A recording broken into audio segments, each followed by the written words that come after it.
जी हाँ, रेलवे की official website पे रेलवे फार्मासिस्ट का मॉडल क्वेश्चन पेपर को आज कंटिन्यू करेंगे इस वीडियो में।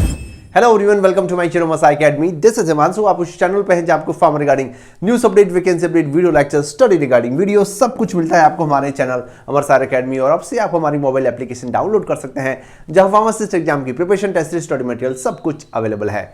जैसा कि आप सभी जानते हैं, ये वीडियो सीरीज चल रही है फार्मासिस्ट 2025 का जो एग्जाम होने वाला है, टारगेट हमारा ये है। और जैसा कि मैंने आपको कल परसों में बताया था, एक सीक्रेट पेपर जिसको आप बोल सकते हैं, कहने का मतलब मेरा ये है कि ऑफिशियल वेबसाइट पे मॉडल पेपर और सैंपल पेपर अवेलेबल है। और जी हां, आज जो क्वेश्चन यहां पे हम डिस्कस करने वाले हैं आपके बहुत ही ज्यादा इंपॉर्टेंट रहने वाला है। भैया सीधा सा इशारा रेलवे का ये है कि ऑफिशियल वेबसाइट पे मॉडल क्वेश्चन पेपर का मतलब ये है कि कुछ इस प्रकार के क्वेश्चन पेपर जो है आपको आने वाले एग्जाम में देखने को मिल सकते हैं। देखिए, यहां पे मैं आपको पहले ही बता चुका हूं कि भैया यहां पे एक चीज ध्यान रखिएगा कि एम्स के और आरआरबी के फार्मासिस्ट के क्वेश्चन पेपर में रात दिन का फर्क है। ध्यान रखिएगा, रात दिन का फर्क है। एम्स के पेपर में आपको गहराई के, है ना, डीप क्वेश्चन मिलेंगे। एम्स में क्वेश्चन जो है वो थोड़े गहरे होते हैं और आरआरबी में हालांकि इतना डीप क्वेश्चन नहीं होता, बट सुपरफिशियल होता है, बट काफी लंबा सिलेबस ये लोग कवर करने की कोशिश करते हैं। इसी सिलसिले में आज के क्वेश्चन देखकर आपको पता चल जाएगा मित्रों, वाकई में इंपॉर्टेंट है, ये एग्जाम में आने लायक है। 25 तो सिंपल चल रहा था, बट 26 के यहां से क्वेश्चन का लेवल थोड़ा सा अच्छा हो। पहला क्वेश्चन आप देख पा रहे हैं, sir drug choice of treatment of neurocysticercosis, यानी कि सर न्यूरोसिस्टिक्लोसिस के इलाज में कौन सी दवा जो है हम यूज करते हैं, ड्रग ऑफ चॉइस जो है वो कौन सी रहने वाली है ना, ड्रग ऑफ चॉइस जो है वो आपकी कौन सी रहने वाली है। आप देख पा रहे हैं एल्बेंडाजोल, प्रांजिक्विंटल, निक्लोसामाइड या फिर आपका प्रेडनिसोलोन। तो देखिए यहां पे इसका आंसर जो है वो आपका एल्बेंडाजोल रहने वाला है। सर एल्बेंडाजोल किस प्रकार से, तो यहां पे आप थोड़ा सा आइडिया लगा सकते हैं अगर आप इसके बारे में नहीं जानते हैं कि सर न्यूरो का मतलब है मस्तिष्क से रिगार्डिंग, यानी कि ब्रेन से, है ना, तंत्रिका सिस्टम है ना, नर्वस सिस्टम के रिगार्डिंग ये बीमारी है। तो जी हां, जितने भी टैपवर्म होते हैं, जैसे कि आपने सुना होगा टीनिया सोलियम, है ना, तो टीनिया सोलियम क्या करता है, हमारा जो न्यूरो सिस्टम है उसको डैमेज करता है। तो जो बीमारी होती है उसको हम न्यूरोसिस्टोसिस बोलते हैं। इसका इलाज के लिए पहली प्रेफरेंस हमारी जो दवा है वो है एल्बेंडाजोल। ध्यान रखना, एल्बेंडाजोल है या फिर हम प्रांजिक्विंटल भी दे सकते हैं, बट मोस्ट प्रिफर्ड दवा जो है, ड्रग ऑफ चॉइस जो है वो हमारी एल्बेंडाजोल रहने वाली है। तो इसका आंसर आपका ए रहने वाला है। क्लिक करके आपको आगे बढ़ जाना है। जी हां, आज बड़े अच्छे जो है वो सवाल देखने को मिलेंगे।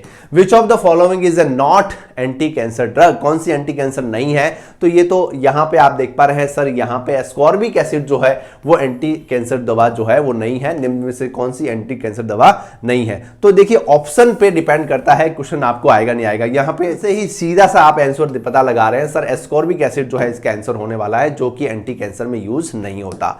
नेक्स्ट क्वेश्चन देख पा रहे हैं 28, which of the following is not an immunosuppressant, है ना, कौन सी दवा इनमें से इम्यूनोसप्रेसेंट नहीं है। तो यहां पे देखिए सीधा सर प्रेडनिसोलोन, मेथोक्सेलेट, यहां पे एजिथ्रोमाइसिन जो है सर एंटी बैक्टीरियल ड्रग है, ये जो है ना, ये जो है आपकी इम्यूनोसप्रेसेंट दवा नहीं है। तो आप ऑप्शन जो है डी ऑप्शन क्लिक करके आपको आगे बढ़ जाना है। नेक्स्ट देखिए 29, which of the following is a hourly for treatment of स्कैबिस, है ना, स्कैबिस के लिए कौन सी दवा जो कि ऑरली यूज होती है। तो देखिए ये थोड़ा सा इंपॉर्टेंट है सर, यहां पे स्कैबिस के लिए दोनों दवा यूज होती है, जैसे कि आइवरमेक्टिन भी हम यूज करते हैं, है ना, परमेथ्रिन जो है वो भी हम यूज करते हैं। बट यहां पे फर्क क्या है, फर्क ये है सर कि अगर हम टॉपिकल एजेंट की बात करें, है ना, टॉपिकल एजेंट की बात करें 5% तो हम परमेक्टिन यूज करेंगे। बट यहां पे क्या पूछा है सर, ओरल, ध्यान रखिएगा, तो ओरल के लिए हम जो है वो आइवरमेक्टिन यूज करते हैं।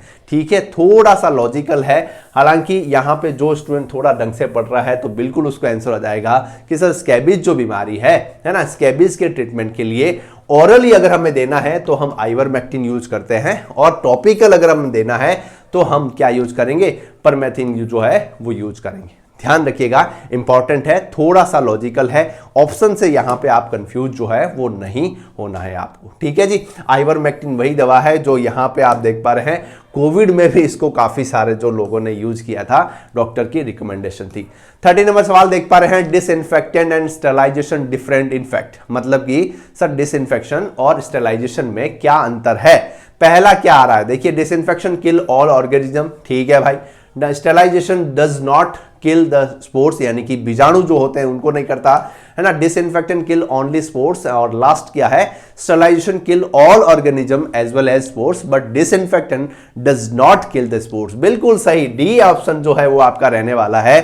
हम सभी जानते हैं सर स्टरलाइजेशन जो है वो क्या होता है, जिसमें कि कोई प्रकार का आपका माइक्रो ऑर्गेनिज्म हो, स्पोर्स हो, कोई भी जीवित नहीं रहता, सबको ये किल कर सकता है। बट डिसइंफेक्टेंट जो है ना, डिसइंफेक्शन जो है वो ओनली फॉर जो है वो आपके माइक्रो ऑर्गेनिज्म को किल करते हैं, बल्कि स्पोर्स को नहीं कर पाते हैं। जो बीजाणु होते हैं तत्व उनको नहीं कर पाते हैं।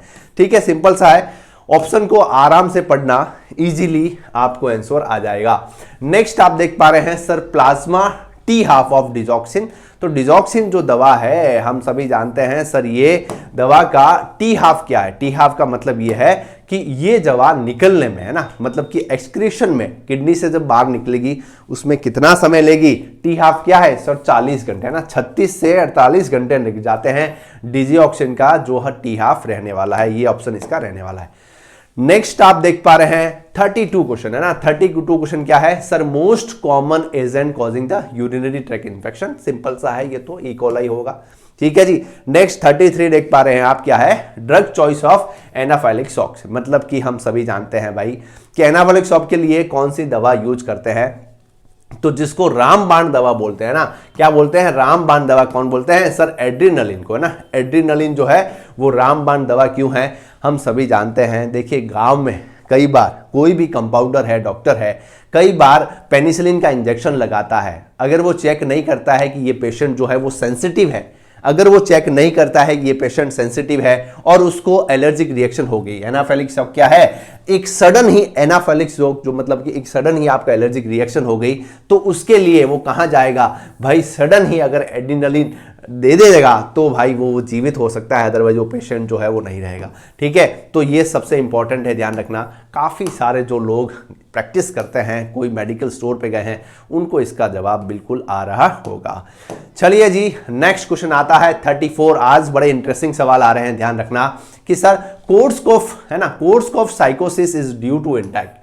कोर्स ऑफ साइकोसिस जो है वो किसके कारण होता है सर, कैनाबिस, ओपियम और आपका अल्कोहल जो है वो होगा। तो यहां पे आंसर आप देख पा रहे हैं, जी हां सर, अल्कोहल इसका आंसर जो है वो होने वाला है। सर क्या होता है कोर्स ऑफ, तो भैया ये जो है साइकोसिस का मतलब ये है कि आपने देखा होगा, कई बार आप न्यूज़पेपर में पढ़ते हैं कि खराब शराब है ना, खराब शराब या दारू के सेवन से काफी लोग जो है वो मर जाते हैं, कई बार अंधे हो जाते हैं, कई बार जो क्या हो जाता है, कोर्स ऑफ साइकोसिस हो जाता है, मतलब भूल जाता है ना। सडन आपको बहुत गंभीर भूलने की बीमारी हो गई, आपके बिहेवियर चेंज हो गया, तो ये सारे जो है साइकोसिस को लेकर हम जो हम बोलते हैं उसको कोर्स ऑफ बोलते हैं। और ये जो है वो आपका कब होता है सर, ये थायमिन की कमी से है ना, विटामिन थायमिन की कमी से, और मोस्टली पड़े हुए या सड़े हुए अल्कोहल के यूज से जो है ये होता है। तो अल्कोहल इसका आंसर जो है वो होने वाला है।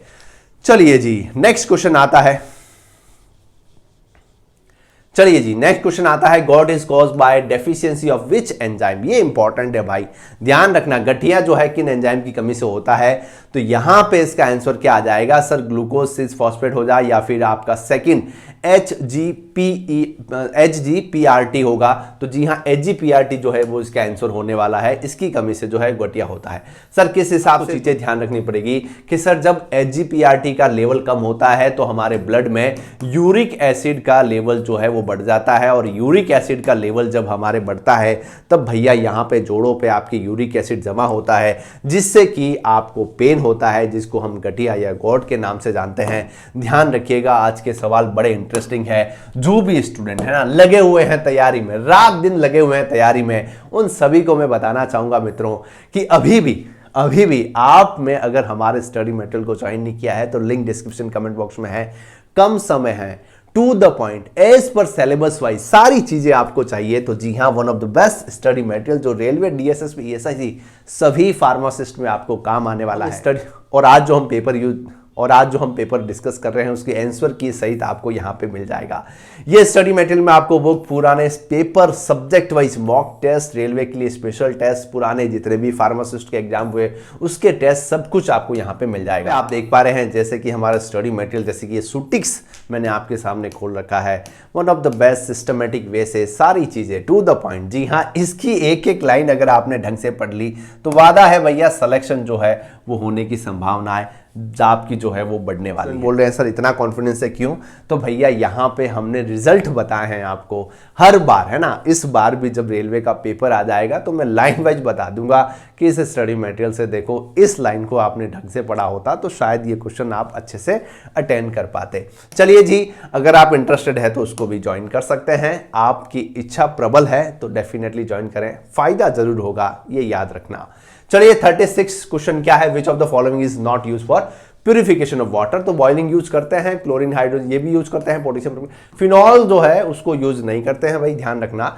नेक्स्ट देखिए यहाँ, ये भी बहुत इंपॉर्टेंट। नेक्स्ट क्या है देखिए, 17D वैक्सीन, है ना, 17D vaccine use for protection from. 17D टीका का यूज किस बीमारी के बचाव के लिए होता है? तो येलो फीवर जो है इसका आंसर रहने वाला है।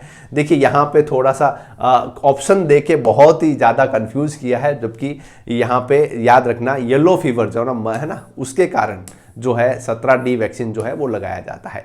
चलिए नेक्स्ट 38 देखिए क्या है सर, फाइलेरियासिस जो है वो उसकी यूज के लिए कौन सी मेडिसिन यूज करते हैं? तो सिंपल सा सवाल है, फाइलेरियासिस क्या है सर? हाथी पांव जिसको हम बोलते हैं ना, मच्छर के काटने से पांव जो है वो हाथी की तरफ फूल जाता है भाई, तो उसके लिए फर्स्ट ड्रग ऑफ चॉइस क्या है आपकी? DEC जिसको हम बोलते हैं, और सेकंड आपकी आइवरमेक्टिन भी है। तो इसका आंसर आपका बोथ हो जाएगा, ध्यान रखना, है ना। DEC भी देते हैं और उसके साथ में आइवरमेक्टिन भी देते हैं, ध्यान रखना। तो ये आपका फर्स्ट C नंबर, उपरोक्त दोनों जो है वो आपका आंसर होने वाला है, ध्यान रखें। नेक्स्ट देखिए 39 क्या है sir, if your indoor patient sudden develop the conversion which medication will be to give to first. मतलब कि यदि आपका मरीज जो है अचानक ही झटके खाने लगता है, ये देखिए ध्यान रखना, यहां पे आपने एक चीज नोट की होगी कि रेलवे में काफी सारे ऐसे सवाल पूछे जाते हैं जो हमेशा की तरह, मतलब कि अगर आप as a railway hospital pharmacist है, आपके सामने पेशेंट झटके खा रहा है, तो आपको पता होना चाहिए किस मेडिसिन से इसका इलाज होगा। सर किससे? सर डाइजापाम देंगे भाई, डाइजापाम दे दे भाई, रुक जा भाई, चल मार, चल कर दे भाई, धीरे धीरे। डाइजापाम देते ही कैसे छटपटाट कर रहा है, एकदम शांत हो जाएगा। तो ये याद रखना भाई, डाइजापाम जो है वो इसका आंसर होने वाला है। चलिए जी नेक्स्ट 40 नंबर क्या है, universal safety precaution for include, यानी कि आप जो मतलब सेफ्टी के लिए क्या है आपको सही रखना है। तो ये तो क्वेश्चन भाई बोनस क्वेश्चन है ना, बोनस क्वेश्चन क्या है, वॉश हैंड, है ना, हाथ को अच्छे से धोना है, यूज नो टच टेक्निक, ठीक है भाई, वेयर ग्लोव्स वगैरह, ठीक है, वॉश हैंड, ठीक है। इसका ऑल ऑफ एग्जाम्पल है जो वो रहने वाला है, ध्यान रखना, क्लिक करके आगे बढ़ जाना, ज्यादा दिमाग नहीं लगाना। चलिए नेक्स्ट क्या है, biomedical waste management system does not recommend use for which colour. भाई गाड़ी वाला आया, कचरा निकालना है, अब किस में निकालेंगे कचरा, ये इंपॉर्टेंट है, स्टार लगा देना भाई। इस टाइप के क्वेश्चन आते हैं। बायोमेडिकल को लेकर सरकार बड़ी सख्त है, और सरकार जब सख्त होती है तो पेपर सरकार ही बना रही है, ध्यान रखना, आपको पता होना चाहिए किस में बायोमेडिकल यूज होता है। तो देखिए इसका एक पूरा सिस्टम है। रेड में आपके जो है जितने भी ब्लड इन्फेक्टेड है ना, ब्लड इन्फेक्टेड जो प्रोडक्ट है, खून वगैरह, उनको रेड डब्बे में, है ना, रेड डस्टबिन में डालते हैं। येलो के लिए आपके जो इंजेक्शन वगैरह जो होते हैं उनको डालते हैं, सफेद के लिए अलग है, ब्लू के लिए अलग है, ग्रीन को यूज नहीं करते, है ना, ध्यान रखना, ग्रीन को यूज नहीं करता है, क्योंकि देखिए स्वच्छ भारत अभियान जब चलाना है तो हमें पता होना चाहिए किससे स्वच्छ भारत होगा। लाल के लिए क्या है, देखिए जैव खतरनाक सामग्री उपयोग की जाती है जिसमें रक्त और अन्य संभावित संक्रमण होता है।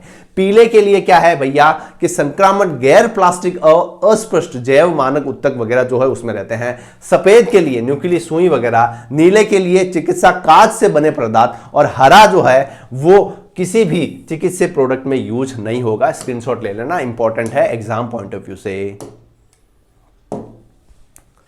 ठीक है जी, तो इसका आंसर क्या हो जाएगा सर, ग्रीन जो है वो इसका आंसर हो जाएगा। नेक्स्ट देखिए क्या है sir, chelating agent use to lead poisoning. तो लेड पॉइजनिंग के लिए यहां पे आप देख पा रहे हैं पेनिसिलामिन जो है वो यूज होता है। सर चिलेटिंग एजेंट क्या होते हैं? तो भैया ये कॉम्प्लेक्सोमेट्री टाइट्रेशन की बात है, मतलब कि सर जो भी जैसे कि कैल्शियम है, मैग्नीशियम, जितने भी मेटल आयन है उनके एनालिसिस के लिए हम कॉम्प्लेक्सोमेट्री टाइट्रेशन यूज करते हैं, जिसमें कि ईडीटी हमारा चिलेटिंग एजेंट होता है और कॉम्प्लेक्सिंग एजेंट जो हमारा सैंपल है उसको एनालिसिस के लिए हम यूज करते हैं। तो लेड के लिए हम जो है पेनिसिलामिन यूज करते हैं। नेक्स्ट 43 देखिए, which of the following intravenous fluid contain potassium. भाई ये इंपॉर्टेंट है यार, ये बड़ा इंटरेस्टिंग और इंपॉर्टेंट सवाल है, ध्यान रखिएगा। इसके लिए जानते हैं काफी सारे हम इंट्रावेनस फ्लूइड डीएनएस वगैरह देखते हैं ना, जिसको बोलते हैं ना कि बाटला चढ़ रहा है, ग्लूकोज चढ़ रहा है, डीएनएस फ्लूइड, उसमें ज्यादातर जो है वो सोडियम होता है। अब यहां पे इंटरेस्टिंग क्या बता दिया कि ऐसा कौन सा है जिसमें पोटेशियम होता है, तो यहां पे हम सभी जानते हैं लैक्टेट सॉल्यूशन, लैक्टेट रिंगल सॉल्यूशन जिसको हम बोलते हैं, जिसमें पोटेशियम होता है, या फिर उसको हम हेटमैन सॉल्यूशन भी बोलते हैं। बट ये सारे ऑप्शन तो यहां पे दिख नहीं रहे हैं, तो यहां पे D5 आपको दिख रहा है, तो D5 में आपका पोटेशियम क्लोराइड होता है 5% डीएस सॉल्यूशन, वो यहां पे आंसर इसका रहने वाला है। इंपॉर्टेंट है, देखिए ऐसे सवाल आते हैं भाई, यहां पे है ना, यहां पे रेलवे फार्मासिस्ट है, आपको हॉस्पिटल फार्मासिस्ट से रिगार्डिंग क्वेश्चन ज्यादा मिलेंगे। नेक्स्ट देखिए, विच ऑफ द, चलिए नेक्स्ट देखिए, which is not part of pharmaceutical analysis. तो यहां पे तो बड़ा सिंपल है भाई, एनालिसिस का सवाल आ गया है, ध्यान रखिएगा। आइडेंटिफिकेशन है सर, सेपरेशन कंपोनेंट है, डिटर्मिनेशन ऑफ स्ट्रक्चर कंपोनेंट है ना, डिसाइडिंग द ब्रांड नेम ये नहीं है, तो ये इसका आंसर हो जाएगा। आगे बढ़ जाना, ज्यादा दिमाग नहीं लगाना भाई। नेक्स्ट देखिए 45 देखिए, यूनिवर्सल एंटीडोट। सर यहाँ पे देखिए चारकोल होता है यूनिवर्सल एंटीडोट, तो बट यहाँ पे चारकोल के साथ जो है ये भी दो है एंटीडोट में यूज होते हैं, तो ऑप्शन अगर ऑल ऑफ अबव दिखा हुआ है तो ये इसका आंसर रहने वाला है। फिर ये देखिए माइक्रोसॉफ्ट एक्सेल में जो है आपकी क्या चीज रहने वाली है, फिर आपका which of the front use of Hindi typing वगैरह, तो ये आपके नॉन फार्मा के क्वेश्चन यहाँ पे आ गए। फिर सेक्शन बे में है ना, फार्मासिस्ट डे के ऑब्जर्व के रिगार्डिंग क्या है, चेयरमैन इसरो पर, तो अब जो है हम सेक्शन बी जो है नेक्स्ट यूज करेंगे, नेक्स्ट जो है वीडियो में यूज करेंगे। और यहाँ तक मतलब ऑलमोस्ट 50 क्वेश्चन जो है हमारे कंप्लीट हो चुके हैं। तो कैसा लगा आपको इन्फॉर्मेशन जरूर बता देना कमेंट सेक्शन में। इस वीडियो सीरीज कैसे चल रही है वो भी बता देना। यहाँ पे रेलवे रिगार्डिंग पूरी प्लेलिस्ट बनानी है, उसको चेक कर लेना। तो आप लोगों के लिए भी एक सवाल है कि सर लुगोल सॉल्यूशन जो है वो किसको बोलते हैं और लुगोल सॉल्यूशन की कंपोजिशन क्या होती है। सवाल है लुगोल सॉल्यूशन की कंपोजिशन क्या होती है। पुराने फार्मासिस्ट के पेपर देख लेना, सब में ये सवाल मिलेगा। तो अगर आप है ना, अगर आप तैयारी कर रहे हैं तो कमेंट करके जाना भाई, है ना। जो भी स्टूडेंट तैयारी कर रहे हैं कमेंट करें, लाइक करें और शेयर करें। कैसा लगा इन्फॉर्मेशन इसको भी जरूर बताएं। कीप वॉचिंग, स्टे ट्यून, पढ़ाई करते रहें और खुश रहें, है ना। खुश होने से जो पढ़ रहे हैं वो सब याद होगा, है ना। चिंतित रहने से जो पढ़ रहे हैं वो कुछ याद नहीं रहेगा। इसलिए खुश रहें, मस्त रहें, स्वस्थ रहें, आजाद रहें। Keep watching, stay tune.